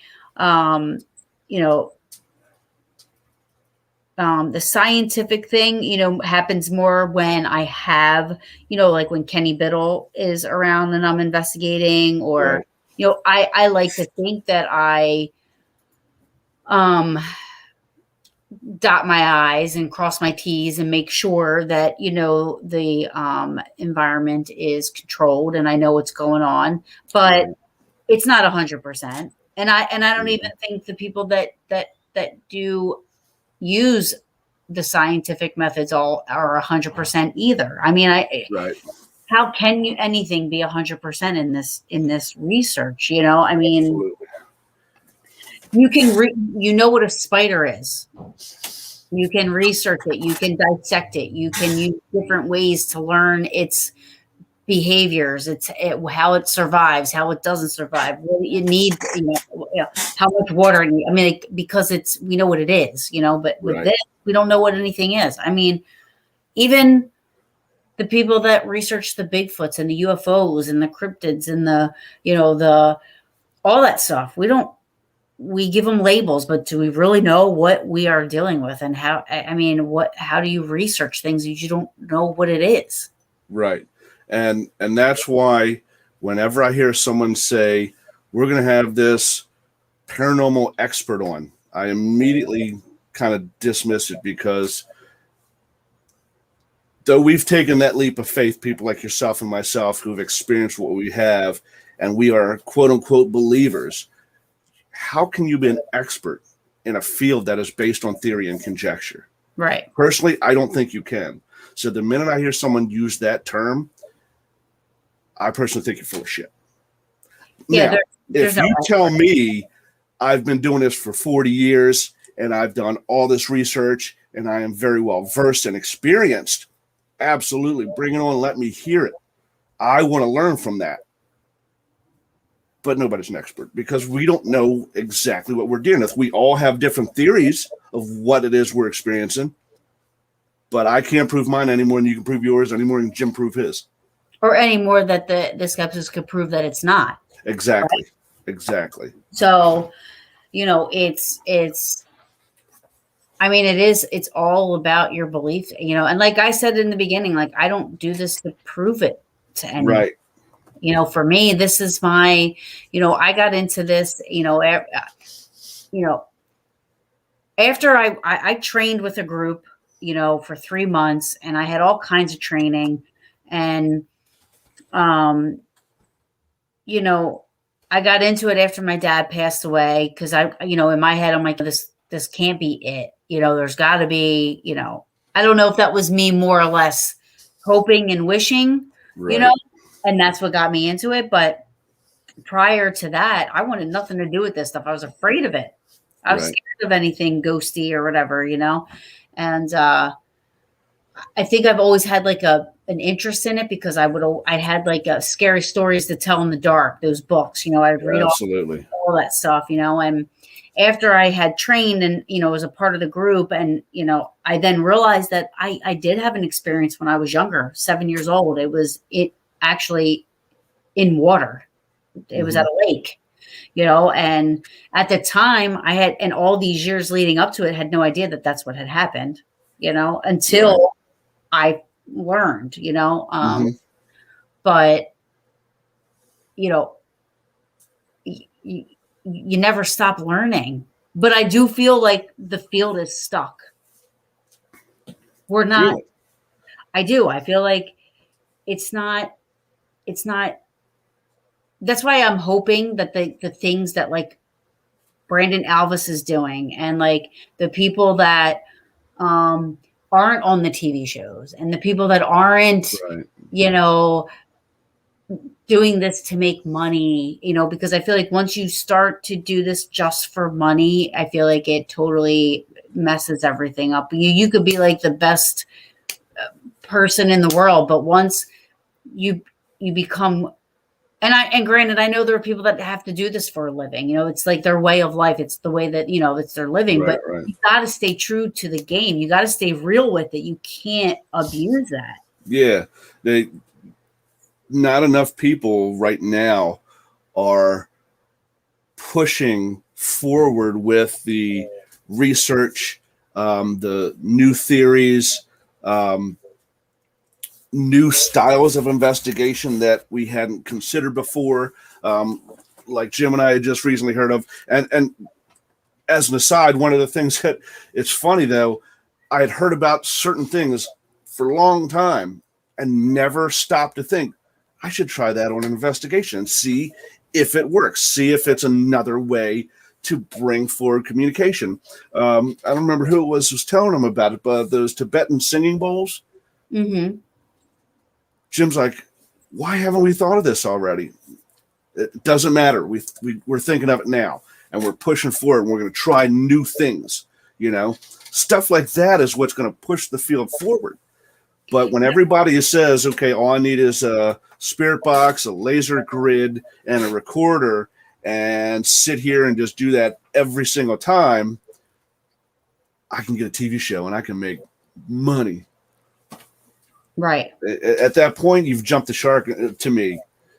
I don't have a problem with you getting a TV show as long as you're doing it the right way. Yeah, but even then, and see, me and Brandon were talking about this last night, like he could come out with a show and he could be 100% like legit, and nobody's telling him what to do. Nobody's, he's running his show and he's doing it.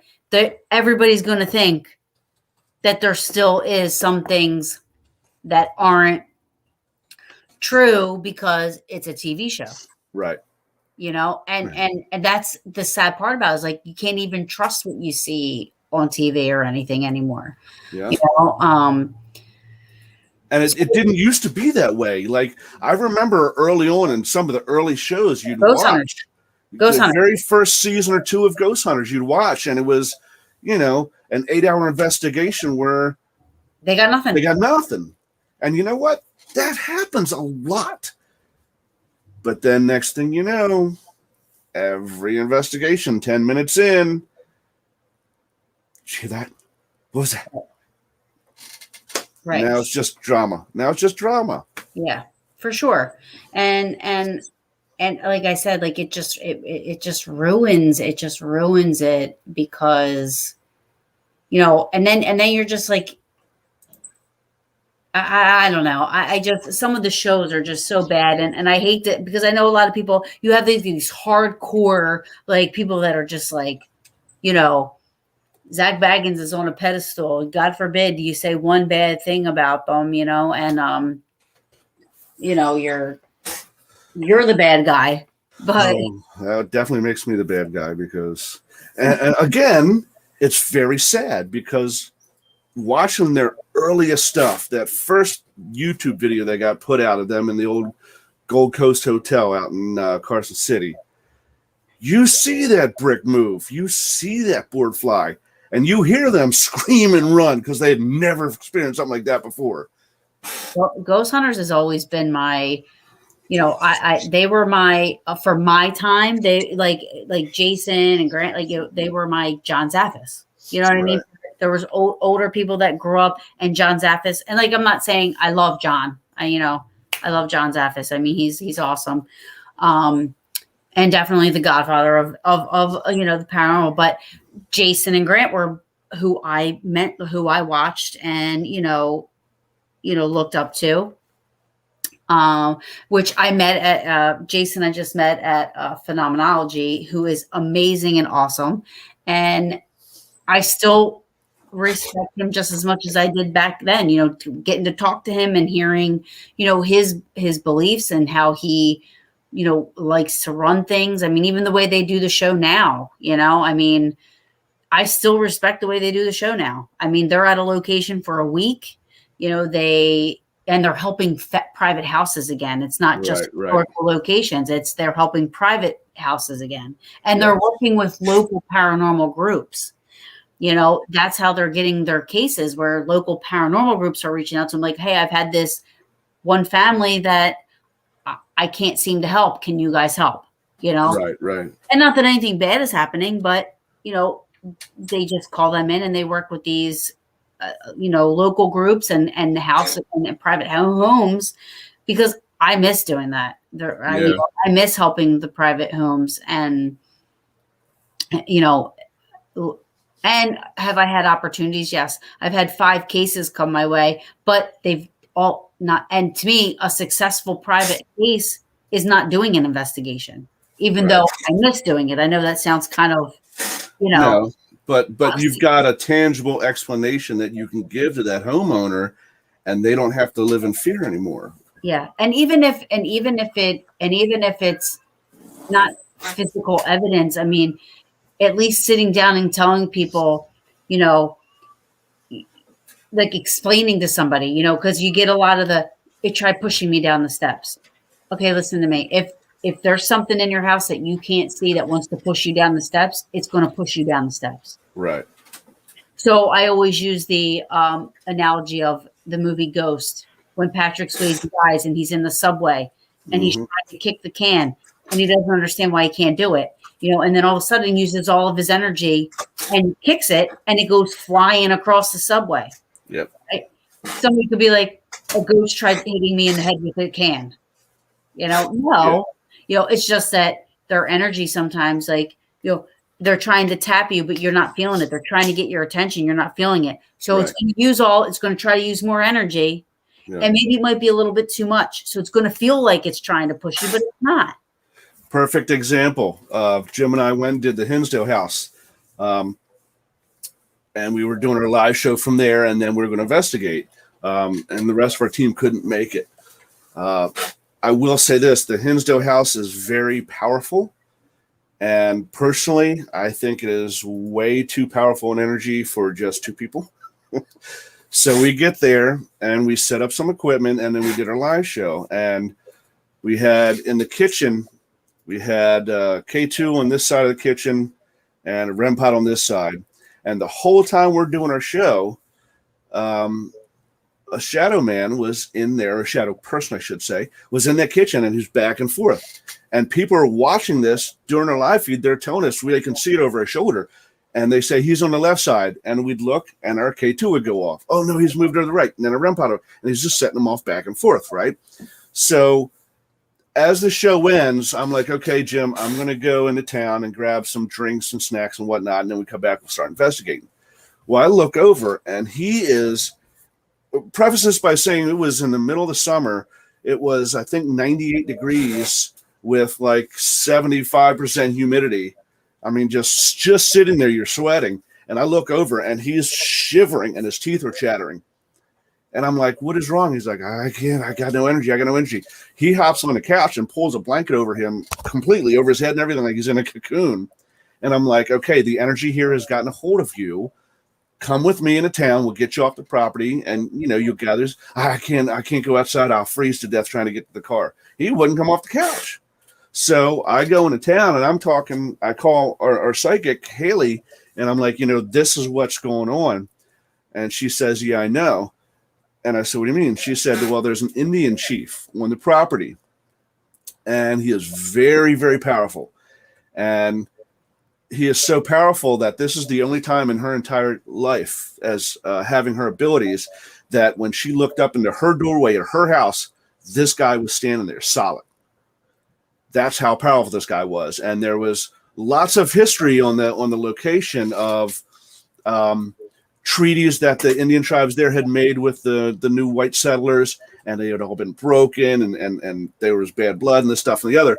So this guy was trying to get Jim's attention, and for whatever reason, either Jim didn't pick up on it in time, or this guy just didn't know his own strength and just blew all out on the energy, and it took everything he had.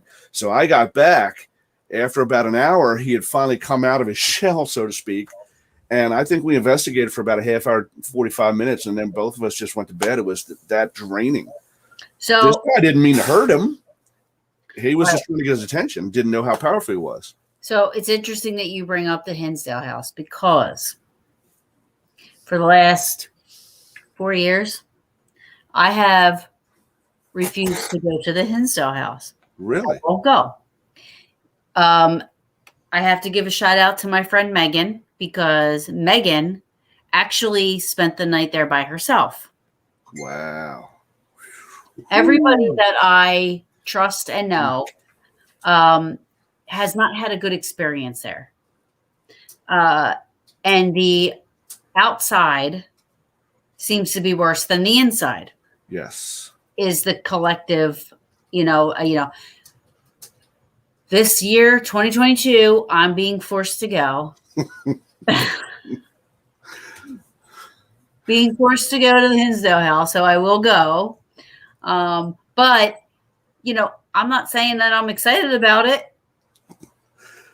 I personally want to go back. Jim's like, yeah, I'm not so sure about doing that just yet. Yeah, no, I'm not excited about it. I like I said, everybody that I know has not had a good experience there, and maybe it has something to do with the whole, the Native American quote thing. unquote, white man coming there, and maybe, you have to do some sort of like maybe a peace offering, or maybe, which we did the next day. If you go out the back, there's a trail of steps up through the woods, and you come to what's called the offering tree. And we made an offering up there. Well, I didn't know what to do. I know it sounds kind of corny, but we figured it was something they'd be familiar with from their time. We left some beef jerky up there. Right. So, yeah. But the outside was definitely, at least for me, was definitely more of the senses on guard than I was inside. So, yeah. Yeah, that's what everybody tells me. Like, the outside of the property seems to be a little bit more. Now, when we were at Wildwood Sanitarium, because it was only like a half an hour, we did drive to the property, and I saw the house, and we, I didn't feel anything bad, while we were, passing through, right. But I mean, I'm like with Megan being there overnight by herself. I'm like, that's insane. Like, to me, I've never even been there, and I feel like I'm like, dude, like, you're crazy. Like, why are you going by yourself? That's taking a chance. I mean, that's not what was supposed to happen. It's just wound up that's what happened. The people that were supposed to go, this happened, that happened, this happened, that happened, and she was there by herself. Right. And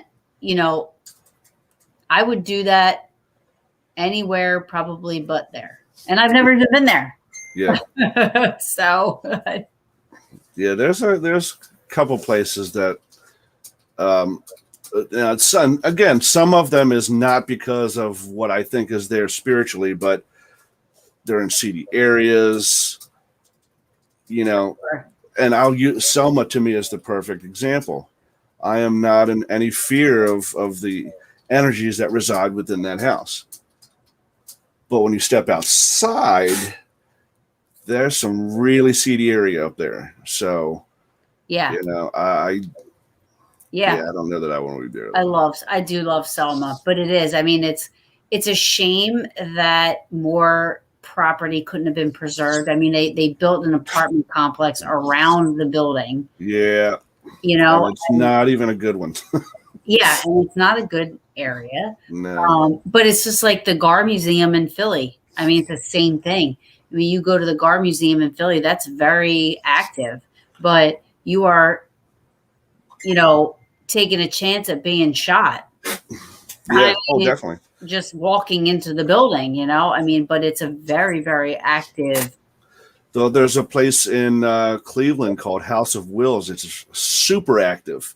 And our Rob and Nikki from Live Paranormal, we, had done it several times, and we were like, well, when can we go? They said it has to be in the winter. I'm like, well, why would we want to go to Cleveland in the winter? They said, because the area that this place is in, if you go in the summer, something bad's going to happen outside. You go in the winter, it kind of keeps that at bay. I'm like, oh, point taken. Yeah, everybody stays inside and keep warm. Now, I know we've had the Cash Town has been sold. A place that Jim and I did beginning of or end of last year was what was the name of the bed and breakfast we went to in Columbus? Harrison House Bed and Breakfast in Columbus, Ohio. That's been sold. The tales now that Haldeman is no longer able to be investigated. Really? Yeah. I guess the Kellers who were on the board and had arranged everything there, Jerry and Melissa Keller, they had put out that I guess new board members had come on, and that is no longer an option, which I think is sad because it was all the paranormal investigations that raised the money to get them the renovations that were needed. But, it is what it is. What would you say would be the one place that you've heard of that is either condemned, you can't investigate it for whatever reason, that you're going to miss the most, you think? God. I mean, right now, Cash Town Inn. I mean, also I did hear that Eastern State wasn't doing paranormal stuff anymore. I've never been. I don't know how true that is. But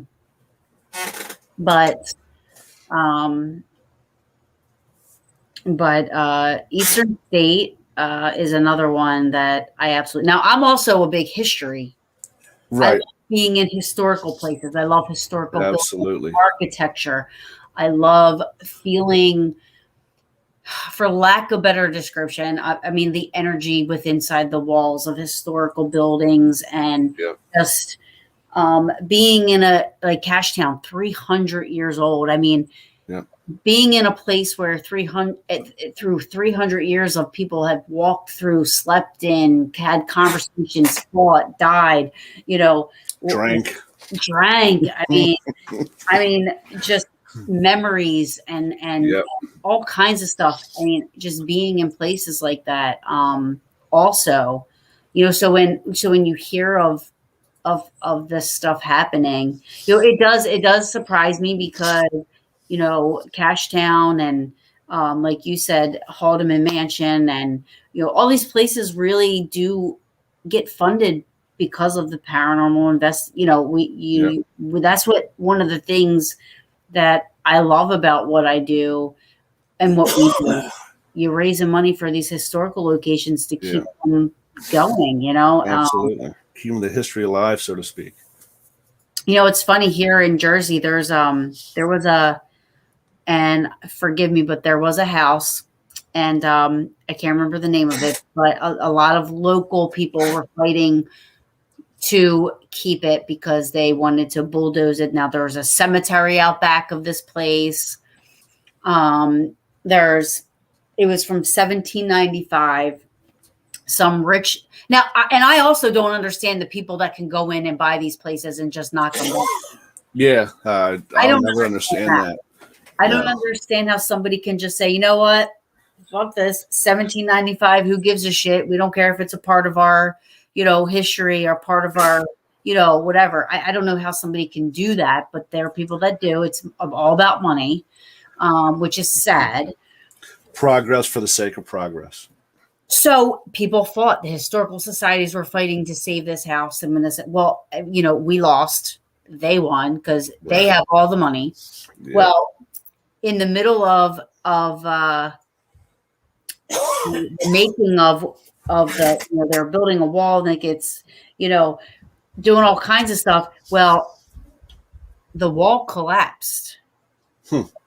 And the construction of everything has halted, and it has halted for a couple of months now.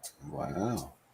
All this money that these people put into to destroy this beautiful property. And not to mention, there is a graveyard that they said moved the graves to get a parking lot over. I said, if that was me on that job site, I'd be like, you know what, motherfuckers? I know what happened here. Mm-hmm. I don't want any parts of it because it's going to continue. I don't want any parts of it. It's a bad omen. Because of what they did. I mean, there's no doubt in my mind that that is karma. Oh yeah. Karma totally. It's so ignorant to me that that stuff like that happens. Jim and I used to work at Johns Hopkins down in Baltimore.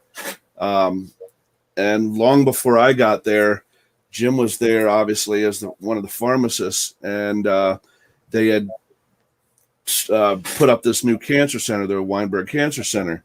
And when they were doing the deep site excavation for the foundation of it, they unearthed dozens upon dozens of skeletal remains.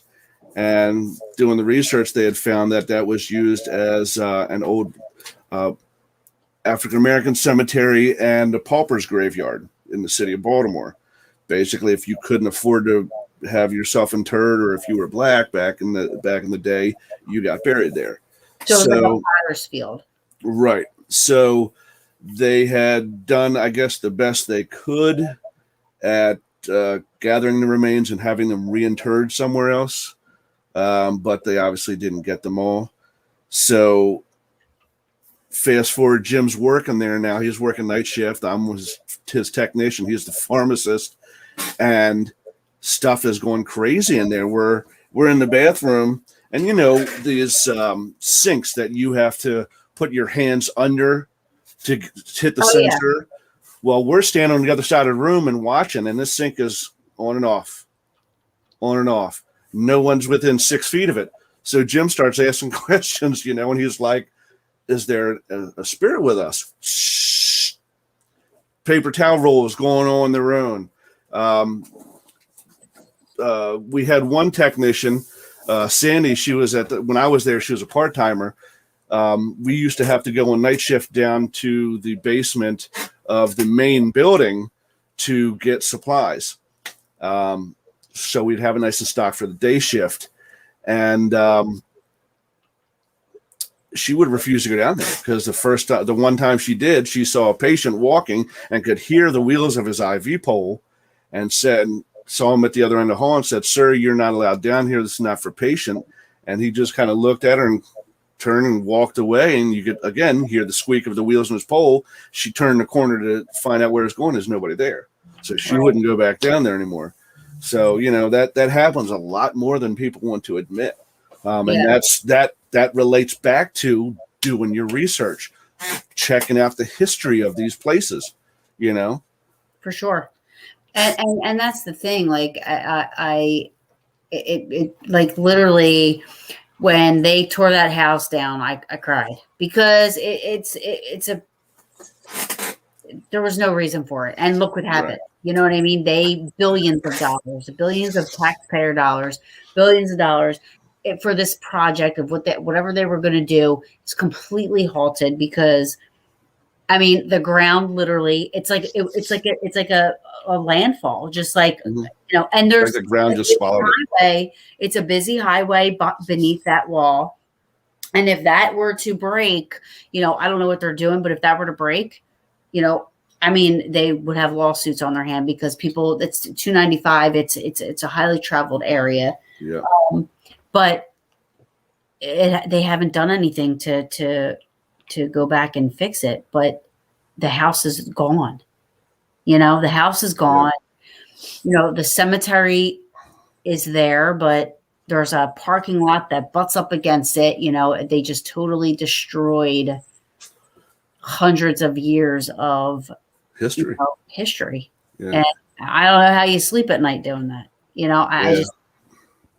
I know that there was a time where even in Gettysburg, there was talk about a casino being built in Gettysburg, or maybe right outside of Gettysburg. And I know some people were in favor of it because it would bring jobs, and they thought it would bring more people. But actually, Gettysburg doesn't need to be pulling any more tourists. They have enough tourists as it is. Right. And it's a historical town. The entire town is preserved. I mean, you don't need a casino in Gettysburg. It just doesn't fit. It's not where it's supposed to be. Right. Look at Atlantic City.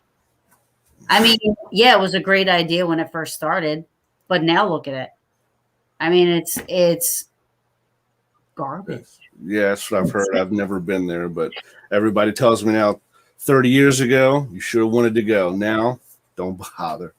I mean, speaking of Gettysburg, have you been to the now I'm drawing a blank. Thaddeus Stevens log cabin. I have not yet. I want to go. Well, I know that Richard Estep will be staying there during the bash. I believe he's going to be writing a book about it. Jim's financial advisor owns it, so it is on Airbnb. We've done it several times. Lots of history in there. I want to stay there. I do want to stay there because I'll tell you, for all the places that I've slept in that I know are active, that's probably one of the most restful sleeps I've gotten was there.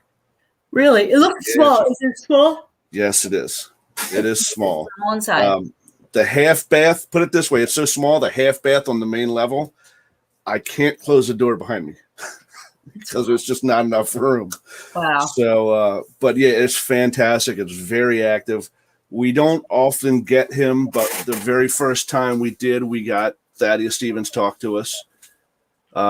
He actually told us, and we have it on EVP. He told us the college that he went to, which was Dartmouth. He came out through the SB7, and we're like, "What are the odds at 2:30 in the morning?"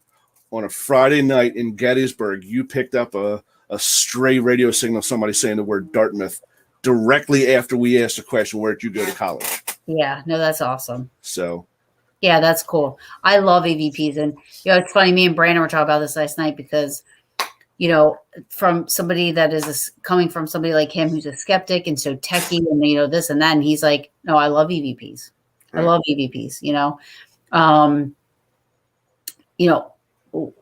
I mean, that's the only thing that, I can say, like the one that I got at the end of Lincoln Square, and when she said, "Are you trying to sleep?" I mean, there was just me and one other person in that room, and this thing had an accent. You knew it wasn't me because I was talking. And then as she was ending her sentence, I started one. So you knew it wasn't me. Right. How do you explain that? Exactly. How do you That's the fascinating part of it. Steve got one down in the basement of the Hoover House in that female bathroom. It was him and another and a female that was in there, a woman named Kara. And as they're talking, a female laughs, and it laughs like you hear my voice right now. But it couldn't, obviously it wasn't Steve as a female, and you knew it wasn't the girl because she's talking when the laugh happens. Yeah. You can't do that at the same time, you know? How do you explain that? And that's my problem with a lot. Like, I don't use a lot of equipment. Right. Especially, and I mean, no disrespect to anybody that uses them. I honestly, it's just my personal preference. I'm not a fan of spirit boxes or ghost boxes and stuff like that. Just not a fan of them. I feel like there's too much that could be manipulated. and interference. Like it could just, I feel like you're listening to radio frequencies and this and that. Like I don't know. It's just too much to where you might get something that sounds like, yeah, it's answering you, but is it like, or is it just I just, I don't like to do it. And I feel like that whole thing is going to mess with what, if I would get an EVP, you know what I mean? It's just all loud. I didn't even know you guys were up here. My baby, look at this. I got one there. I got my cat right there. And then Roscoe's right there. Roscoe's back in the background. Yep. Scariest place I've investigated. Scariest place. That's hard.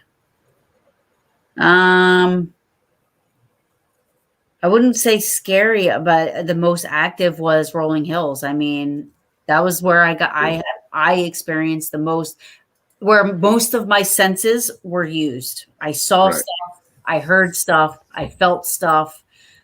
And that doesn't happen to me very often. I don't see things. So to see things to me always makes it a little bit more of a good place. Like Penhurst.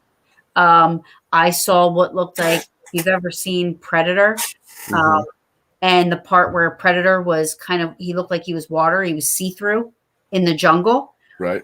I've seen, what looked like a couple of kids running to the playground, but they were that liquidy, like they looked like Predator looked like. Right. I was like, what am I looking at? Well, we know by the end of this year where that place is going to be. What? You just talked about it, Dinsdale House. Oh yeah. Oh my gosh, I know. That's going to be the scariest place, Al, for sure. Ask me in 2022 the scariest place that I've ever been to, and I'm going to say Hinsdale. I already know it because I'm already scared. I haven't even been there yet. So in the last couple minutes we got, what do you have on deck for the Paranormal Brew? What's coming up? So, I don't have my book. Well, anyways, I have a show every Wednesday through September 8th at this point. September 8th, I just booked Jeff Ballinger. He's going to come on. Nice. But I have, Al's going to be a guest. Al will be on. But I have a whole array of different people. I have people that a group coming on that investigate on a scientific level. I have UFO people coming on. I have Bigfoot people coming on. Just all kinds of, things I've never even heard of. I'm just like, I like a variety. Also, like I said, I have an investigation at Selma, Fort Mifflin. I'm helping out, which I go live at all these things, so Fort Mifflin, Gettysburg Battlefield Bash. I'll be going live.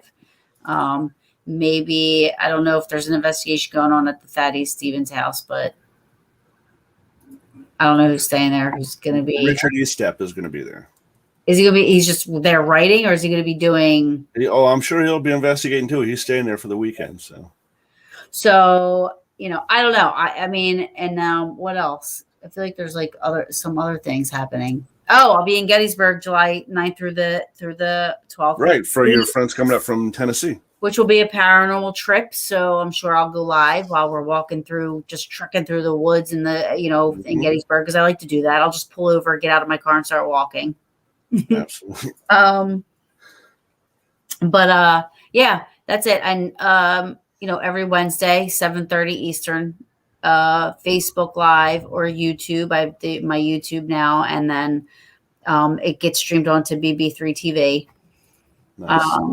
And that's it. Excellent. Al said he sent you some stuff on Facebook Messenger. So yeah, I appreciate you coming on. It was kind of last second, I know, kind of rushed you on, but we really enjoyed it. Thank you so much. And we'll be seeing you, I guess, the 9th, 10th, and 11th, maybe. Yeah, I'll see you soon. Yeah, for sure. Absolutely. Have a good night and take care. Have a good weekend. Good night. Enjoy the 4th. Oh, yeah.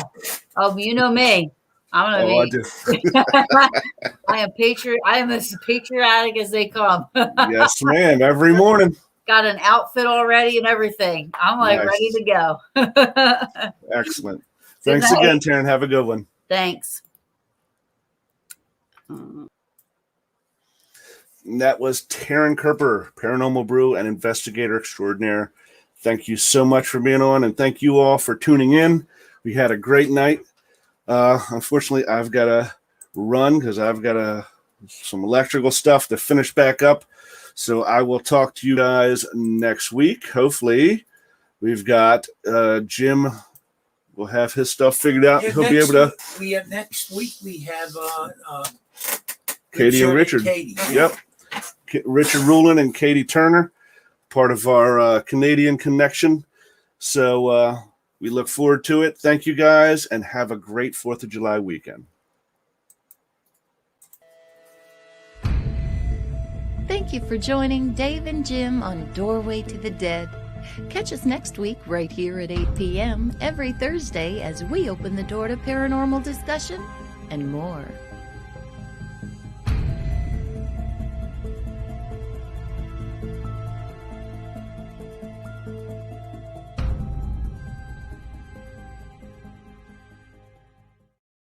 Story behind him is even more horrible. There was a janitor murdered like 5 or 6 school kids and put their bodies